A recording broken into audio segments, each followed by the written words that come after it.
topic. Devanshi, please start. Today we are going to start a very important topic of trigonometry, which is Bayes theorem.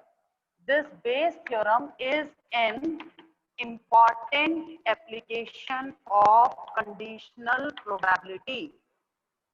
ठीक है, ये conditional probability की एक most important application है, and one question is always given in the question paper with 100% surety only and only from this exercise.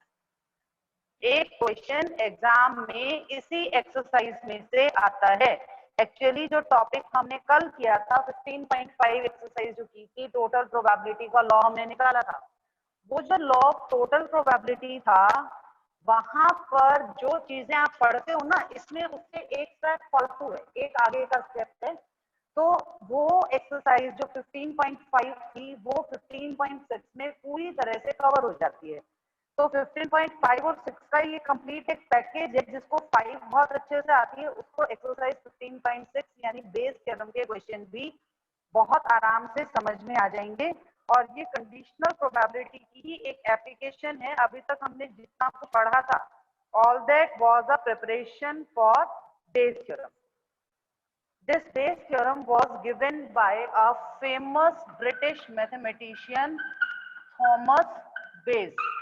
Thomas Bayes एक mathematician हुए हैं. ये थ्योरम उन्होंने दी थी 1763 में, यानी इतना पुराना रिजल्ट है. आप देख सकते हैं इसको. 1763 में थॉमस बेज एक मैथमेटिशियन हुए हैं. ये नाम भी आपको याद रखना है, ईयर भी आपको याद रखना है, बिकॉज एमसीक्यू क्वेश्चंस जब आते हैं ना एग्जाम में, तो एमसीक्यू में तो कहीं से भी कुछ भी डाला जा सकता है.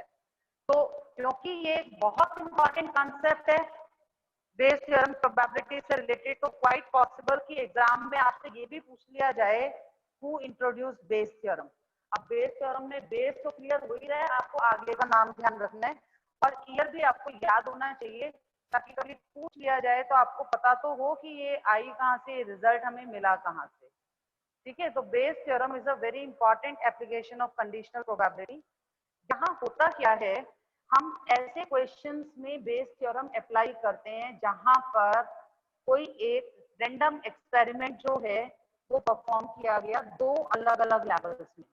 जैसे कल हम 15.5 एक्सरसाइज कर रहे थे, तो वहां दो लेवल्स कौन से थे, आप एक क्वेश्चन को रिकॉल कीजिए. हमने क्वेश्चन ऐसे किए कि 3 बैग्स रखे हुए हैं, उन 3 बैग्स में से एक बैग को उठाया. ठीक है, पहला काम क्या हुआ, पहला काम ये हुआ कि we picked one of the bags. 3 bags were placed in front of us. हमारे पास 3 बैग रखे थे, उनके अंदर कुछ बॉल्स थी. ठीक है, सपोज करो व्हाइट और रेड कलर की बॉल्स उन बैग्स में प्रेजेंट थी. हमने सबसे पहले तीनों बैग्स में से एक बैग उठाया. 1 बैग वॉज पिक्ड. ठीक है, एक बैग को पिक किया और उस एक बैग को पिक करने के बाद उस बैग में से एक बॉल को उठाया, एक बॉल को निकाला. तो 2 लेवल के इवेंट्स हो गए ना. पहला लेवल क्या हुआ, फर्स्ट स्टेप में क्या हुआ, बैग को पिक किया, और सेकेंड स्टेप में क्या किया, एक बॉल को निकाला. अब जो क्वेश्चंस हम टोटल प्रोबेबिलिटी के लिए कर रहे थे, जो हमने कल किए, we were doing the questions that if the ball is white in colour find the probability. आप इस बात की प्रोबेबिलिटी निकालिए कि वो जो बॉल निकाली गई सेकेंड लेवल पर वो व्हाइट कलर की है. अगर क्वेश्चन इतना आता है then that is a case of law of total probability. 3 bag है, 3 बैग में से एक बैग को उठाया गया, उस बैग में से एक बॉल को निकाला गया, वो बॉल किस व्हाइट कलर का होगा, इस बात की प्रोबेबिलिटी बताओ. तो वो टोटल प्रोबेबिलिटी का क्वेश्चन बनता है. अब बेस थ्योरम में क्या होता है, बेस थ्योरम एक इस टाइप की कंडीशनल प्रोबेबिलिटी है कि यहाँ पर जो 2 लेवल्स में इवेंट परफॉर्म हुआ ना, उसमें से सेकंड को फिक्स करके दे दिया. आपसे कह दिया जाए कि ये जो बॉल निकली ये व्हाइट कलर की है, कंफर्म है, it is confirm that the ball which we have obtained is white in color, then what is the probability that it came from bag number 1? आप इस बात की प्रोबेबिलिटी बताओ कि कि अगर ये बॉल व्हाइट कलर की है, कंफर्म है कि बॉल व्हाइट है, तो आप इस बात की प्रोबेबिलिटी बताइए कि वो बॉल पहले बैग में से आई थी, या इस बात की प्रोबेबिलिटी बताइए कि वो बॉल दूसरे बैग में से आई थी या तीसरे बैग में से आई थी। मतलब सेकेंड लेवल को फिक्स करके फर्स्ट लेवल के किसी इवेंट की प्रोबेबिलिटी, कंडीशनल प्रोबेबिलिटी अगर पूछ ली जाती है, then that probability is calculated on the basis of Bayes theorem। ठीक है, एक और एग्जांपल से मैं इसी तरह से आपको क्लियर करती हूँ। एक और एग्जांपल हमने कल ही किया था, कल का जो हमारा लेक्चर था कि दो बैग रखे हुए हैं, एक बैग फर्स्ट है, एक बैग सेकंड है। कुछ बॉल्स हैं इसमें रेड और ब्लैक कलर की, इसमें भी रेड और ब्लैक कलर की कुछ बॉल्स हैं। दो बॉल्स को उठाकर बैग 1 में से बैग 2 में डाल दिया। ठीक है, 2 बॉल्स को डाल दिया। तो जब 2 बॉल्स को शिफ्ट किया तो हमने 3 इवेंट्स बनाए थे। हो सकता है दोनों रेड हो सकता है दोनों ही ब्लैक हो, और ये भी हो सकता है एक रेड और एक ब्लैक बॉल ट्रांसफर हुई हो। तीनों पॉसिबिलिटीज बनी थी। 2 बॉल्स को बैग 1 से बैग 2 में ट्रांसफर किया। फिर आफ्टर ट्रांसफर के बाद इसमें से एक बॉल निकाली। अब कल क्वेश्चन था उसके रेड होने की प्रोबेबिलिटी बताइए। ये प्रोबेबिलिटी बताइए कि अब जो बॉल निकाली आफ्टर ट्रांसफर वो रेड कलर की है। अगर ये क्वेश्चन आता है then it is a question of total probability. अब यही क्वेश्चन बेस थ्योरम में कैसे कन्वर्ट हो जाएगा? If the statement is of such type that one ball is obtained, that ball is red in color, ये fix कर दिया, इस इवेंट को फिक्स कर दिया, इस इवेंट को कंफर्म कर दिया। ये चीज कंफर्म करके दे दी कि अब जो बॉल निकली वो कंफर्म रेड कलर की ही बॉल है। Then what is the event that one red and one black ball was transferred? ठीक है, मतलब क्या किया, आपको क्वेश्चन दिया कि दो बॉल को 1 में से 2 में डाला, ट्रांसफर के बाद एक बॉल निकाली, वो एक बॉल रेड कलर की आती है, वो इवेंट फिक्स है कि वो बॉल रेड कलर की है। तो अगर वो बॉल रेड कलर की है तो आप इस बात की प्रोबेबिलिटी बताइए कि ट्रांसफर्ड बॉल्स रेड और ब्लैक कलर की थी, मतलब एक रेड और एक ब्लैक का ट्रांसफर हुआ था। या ऐसे भी दिया जा सकता है वो बॉल अगर रेड कलर की है जो बाद में आई, तो आप इस बात की प्रोबेबिलिटी बताइए कि दो रेड बॉल्स का ट्रांसफर हुआ था, यानी इवन की प्रोबेबिलिटी। मतलब क्या है कि हम जैसे कल वाले क्वेश्चंस में दो लेवल पर हम इवेंट्स ले रहे थे। पहले लेवल पर हम इवेंट्स ले रहे थे E1, E2, E3 and so on, जो कि कैसे होने चाहिए, those events must be mutually exclusive and exhaustive. वो इवेंट्स म्यूचुअली एक्सक्लूसिव और एग्जॉस्टिव इवेंट्स होने चाहिए, उन इवेंट्स को हम लेकर चल रहे थे। ये हमारा फर्स्ट स्टेप था। और फिर सेकंड स्टेप में हम एक इवेंट ए को लेकर चल रहे थे। वो इवेंट ए जो था उसकी प्रोबेबिलिटी हमसे पूछी जा रही थी, तो हम प्रोबेबिलिटी ऑफ ए निकाल रहे थे। अब क्या होगा, ये इवेंट ए जो है इसकी प्रोबेबिलिटी नहीं निकालनी, इस इवेंट को तो कंफर्म करके देंगे आपको कि आपका इवेंट ए जो है वो ऐसा ऐसा इवेंट है। You have to find the conditional probability of either of the events of first step given that the second event A is fixed। इस प्रोबेबिलिटी को लिखा जाता है probability of EI upon A। इसका मतलब conditional probability of happening of ith event when event A has already occurred, when the event A is fixed। ठीक है, तो अगर सेकेंड इवेंट की फिक्सेशन करके फर्स्ट इवेंट में से किसी एक की कंडीशनल प्रोबेबिलिटी निकालने के लिए कहा जाए, तो उस प्रोबेबिलिटी को हम बेस थ्योरम की हेल्प से निकालते हैं। ये तो बात हो गई कि बेस थ्योरम को अप्लाई कब करेंगे। ठीक है, अब इसके बाद आता है कि हाउ टू अप्लाई इट, इस प्रोबेबिलिटी को कैलकुलेट कैसे करना है। इस प्रोबेबिलिटी की कैलकुलेशन के लिए एक फॉर्मूला है conditional probability of event EI with respect to A is equal to probability of EI into conditional probability of A with respect to EI divided by PE1 PA by E1 plus PE2 into PA by E2 plus up to कब तक चलेगा, जितने events होंगे उतने pairs लेने पड़ेंगे। ठीक है, this is the formula to evaluate. क्या इवेल्युएट करने का फॉर्मूला है ये? This formula is the required formula for Bayes theorem. ठीक है, ये बेस थ्योरम का रिजल्ट है जिसकी हेल्प से हम ठीक है, this result is used for applying. एक बार फिर से देखो जरा, यहां क्या होता है कि हमें ई आई की कंडीशनल प्रोबेबिलिटी चाहिए, किसके रिस्पेक्ट में चाहिए? विद रिस्पेक्ट टू ए। तो हम उस प्रोबेबिलिटी को निकालने के लिए क्या करेंगे, उस इवेंट की प्रोबेबिलिटी को मल्टीप्लाई करेंगे ए की conditional probability with respect to E I के साथ, और after that we shall divide this thing by the sum of all such products. अब अगर आपको याद हो तो ये जो नीचे डिनोमिनेटर लिया ना मैंने, ये डिनोमिनेटर क्या है? This is exactly the probability of evaluation of event A. ये इवेंट ए को निकालने की ही प्रोबेबिलिटी है।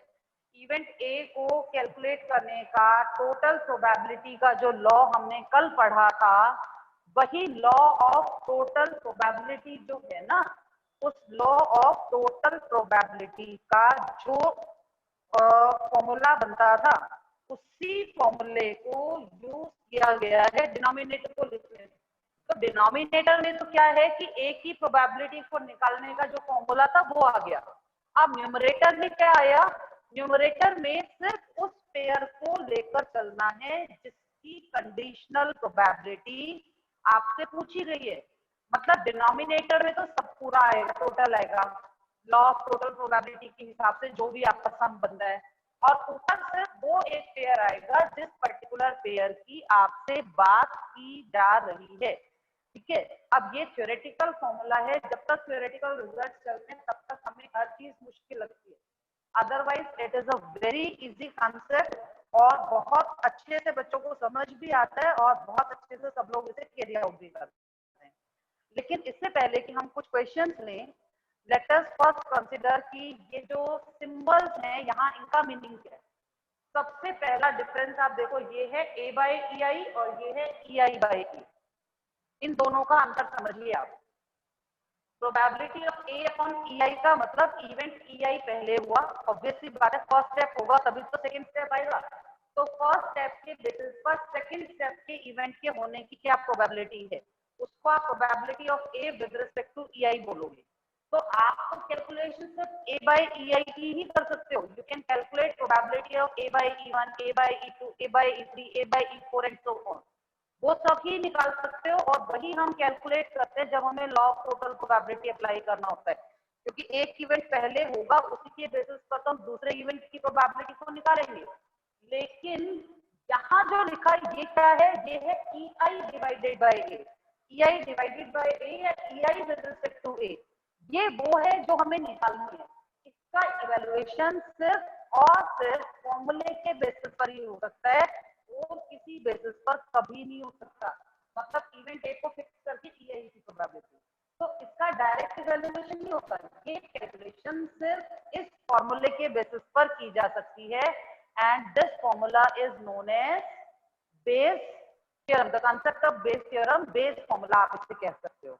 तो बेस थ्योरम के रिजल्ट को यूज करके ही हम इसे निकाल सकते हैं। अब यहाँ पर सबसे पहले जो इवेंट्स हमारे पास आ रहे थे वो थे E1, E2, E3, E4, En। मैंने बताया था ना आपको सैंपल स्पेस के कितने भी पार्टीशंस बनाए जा सकते हैं। तो ये जो फर्स्ट स्टेप के इवेंट्स होते हैं, these events are known as hypothesis। Special name है, ये नेम्स आपको याद रखने हैं। इन इवेंट्स को क्या बोलते हैं हम? They are known as hypothesis. ठीक है, इन इवेंट्स को हाइपोथेसिस बोलते हैं और इनकी जो प्रोबेबिलिटीज है ना, ये वाली probability of E1, probability of E2, probability of E3 up to probability of En, they are known as priori probabilities. Priori means first step पर आने वाली, प्रायोरिटी के साथ जो है, तो प्रायोरिटी प्रोबेबिलिटीज बोला जाता है। और ये जो प्रोबेबिलिटी है जिसको कि हम कैलकुलेट करेंगे with the help of Bayes theorem, इसको बोलते हैं पोस्टीरियर प्रोबेबिलिटी। ठीक है, दोनों टर्म्स याद रखेंगे। प्रायरी प्रोबेबिलिटी मीन्स जो आप खुद निकाल लोगे इनके बेसिस पर, और पोस्टीरियर प्रोबेबिलिटी मीन्स जो फॉर्मूला अप्लाई करने के बाद आपको मिलेगी, conditional probability of EI with respect to it, this is known as posterior probability. Now to better understand the topic, let us take a question from the exercise itself. ठीक है, exercise का ही एक question हम लेकर चलते हैं ताकि ये कॉन्सेप्ट जो है वो हमें समझ तो आए कि इसमें हमें एग्जैक्टली प्रोसीड कैसे करना है, क्योंकि फॉर्मूला तो कभी भी लिखा जाता है तो वो जनरल सिंबल्स के काम में होता है, और जब तक सिंबॉलिक फॉर्म में लिखा होता है तब तक वो समझ भी नहीं आता। Now I am starting with question number 1 of exercise 15.6. 15.6 exercise का first question ही लेकर चलते हैं। Let us study the statement of the question first. Listen carefully. An urn contains 1 white and 6 red balls, and urn B contains 4 white and 3 red balls. एक earn ए है जिसमें एक white ball है, 6 red ball है, और एक earn B है जिसमें 4 व्हाइट और 3 रेड बॉल्स भी। One ball is drawn at random from one of the urns and is found to be white. Question ये है कि वन बॉल को ड्रॉ किया at random from one of the earn, यानी पहले एक अर्न उठाया, एक बैग उठाया और उस अर्न में से एक बॉल को निकाला। That ball is white in color. वो जो बॉल आ रही है वो बॉल व्हाइट कलर की है। It is found to be white. अब ध्यान दीजिए, यहाँ ये नहीं लिखा कि what is the probability that it is white. You have been given it is found to be white. वो व्हाइट पाई जाती है, मतलब कंफर्म है कि जो बॉल आई वो व्हाइट कलर की है। You have to find the probability that it was drawn from urn A. हमें इस बात की प्रोबेबिलिटी बतानी है कि इस बॉल को अर्न ए में से निकाला गया था। ठीक है, हमें किस बात की प्रोबेबिलिटी चाहिए कि ये बॉल कौन से वाले अर्न में से आई थी? ये फर्स्ट अर्न में से आई थी, इस बात की प्रोबेबिलिटी बताओ। अब देखो, दो बैग्स हैं आपके पास, एक है earn A which contains 1 white ball and 6 red balls. ठीक है, टोटल कितनी बॉल्स हो गई? 7 बॉल्स हो गई। इसी तरह से एक अर्न है अर्न बी। इस अर्न बी की बात करें तो अर्न बी में हमें दिया 4 व्हाइट 3 रेड बॉल्स।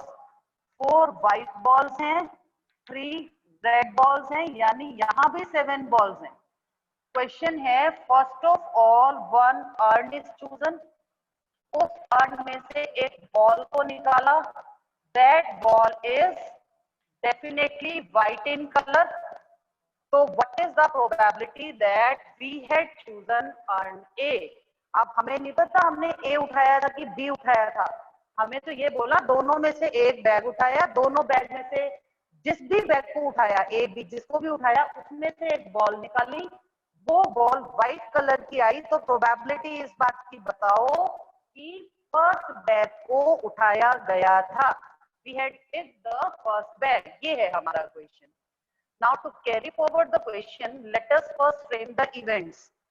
हमारे जो फर्स्ट लेवल के इवेंट्स बनेंगे वो क्या इवेंट्स बनेंगे? सबसे पहले हमें उन्हीं इवेंट्स को लेना है। Let us assume that E1 is event of picking urn A. ठीक है, हमने ले लिया कि हमने अर्न ए को उठाया था, हमारा इवेंट हो गया कि we had picked urn A. ठीक है, और दूसरा नंबर इवेंट का कौन सा लेकर चलेंगे बेटा हम? सेकेंड इवेंट हम लेकर चलेंगे कि urn B was pick. Even event हो गया अर्न ए वॉज पिक, और इटो इवेंट हो गया that urn B was pick.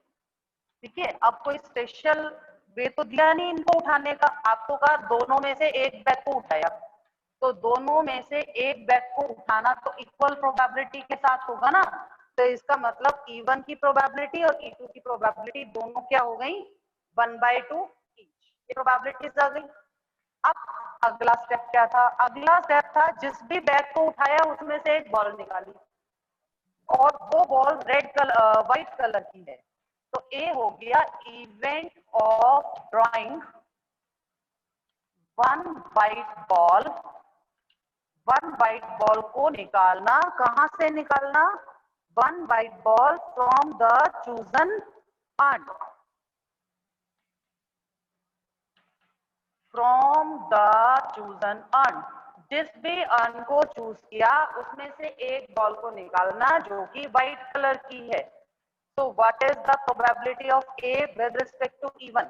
अब हमारे पास यहाँ दो प्रोबेबिलिटीज आ जाती हैं, ए बाय E1, ए बाय E2। ये दो क्यों आएंगी, क्योंकि ए इवेंट इनके बाद हो रहा है, तो ए के ऊपर इनका इफेक्ट आएगा।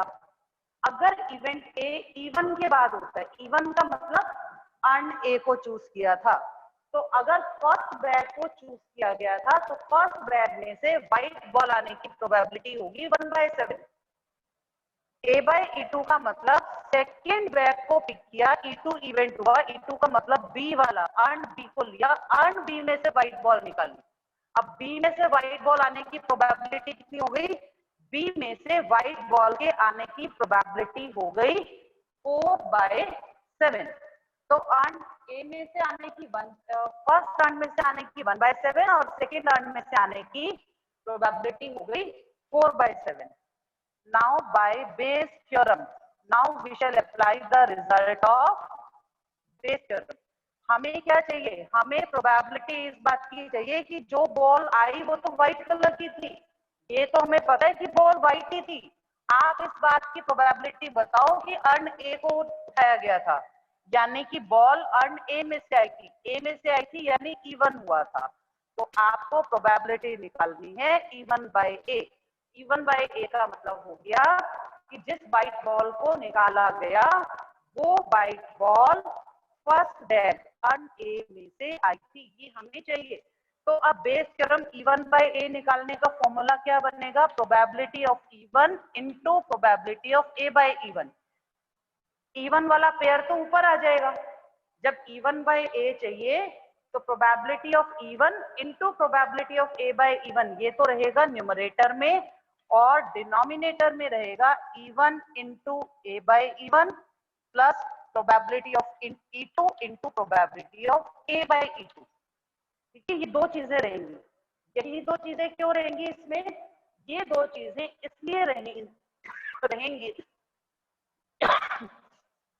क्योंकि इस क्वेश्चन में हमारे पास यही दो इवेंट्स थे, दो इवेंट्स थे तो दो ही पेयर आएंगे, तीन इवेंट्स होंगे तो तीन पेयर आएंगे। So the probability of E1/A should be, अब रख दो जरा वैल्यूज, वैल्यूज रखोगे PE1 यानी 1/2, PA/E1 यानी कि 1/7, तो नीचे आ गया हाफ इंटू 1/7 प्लस PE2 यानी हाफ इंटू 4/7, तो ये आ गया 1/14, नीचे 1/14 प्लस 4/14, तो 1/14 डिवाइडेड बाय 5/14, 14 से 14 कैंसिल, और 14 से 14 कैंसिल होने के बाद हमारे पास जो प्रोबेबिलिटी आती है, that probability is how much, the answer should be equal to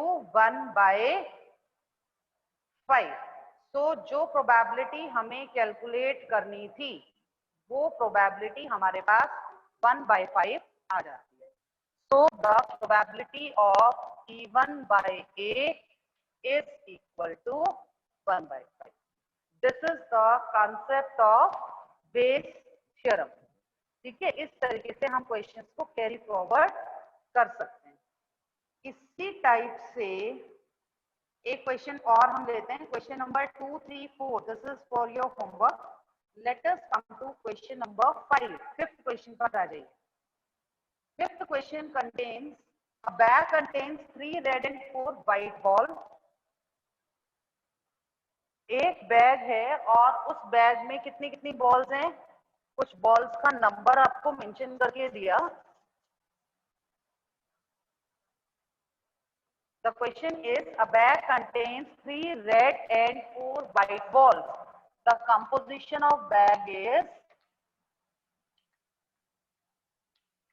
3 red plus 4 white, यानी कि 7 बॉल्स हैं यहाँ पर. ठीक है, 7 बॉल्स आपके पास हैं. 3 रेड कलर की हैं, 4 व्हाइट कलर की हैं. 2 balls are drawn one after the other without replacement at random from the bag. इस बैग में से 2 बॉल्स को ड्रॉ किया. 2 balls are drawn, 2 बॉल्स निकाली. और वो 2 बॉल्स कैसे निकाली? वन आफ्टर अदर, एक के बाद एक निकाली. एक के बाद एक निकाली, वो भी विदाउट रिप्लेसमेंट, बिना रिप्लेस किए निकाली, कोई रिप्लेसमेंट भी नहीं की. The question is, if the second ball is white, अगर सेकेंड बॉल व्हाइट है, अब ये दे दिया, ये कंफर्म इवेंट है आपका कि दूसरे नंबर पे आने वाली बॉल कैसी है? व्हाइट है. 2 बॉल्स निकाली, एक फर्स्ट एक सेकेंड. सेकेंड बॉल अगर व्हाइट कलर की है, what is the probability that first is also white? Find the probability that first is also white. पहली बॉल भी व्हाइट कलर की ही होगी, ये आपको यहाँ कैलकुलेट करना है. वही चीज है, इवन इवेंट की प्रोबेबिलिटी निकालनी है, जो कि E2 यानी सेकंड इवेंट को, सेकंड लेवल के इवेंट को फिक्स करके दे दिया. नाउ लेट अस डिस्कस कि यहाँ इवेंट्स कौन कौन से बनते हैं. देखो, पहले एक बॉल निकाली, फिर दूसरी बॉल निकाली, तो 2 केसेस बनते हैं. इवन तो इवेंट बनता है event of getting red ball in first draw. पहले ड्रॉ में रेड बॉल आई.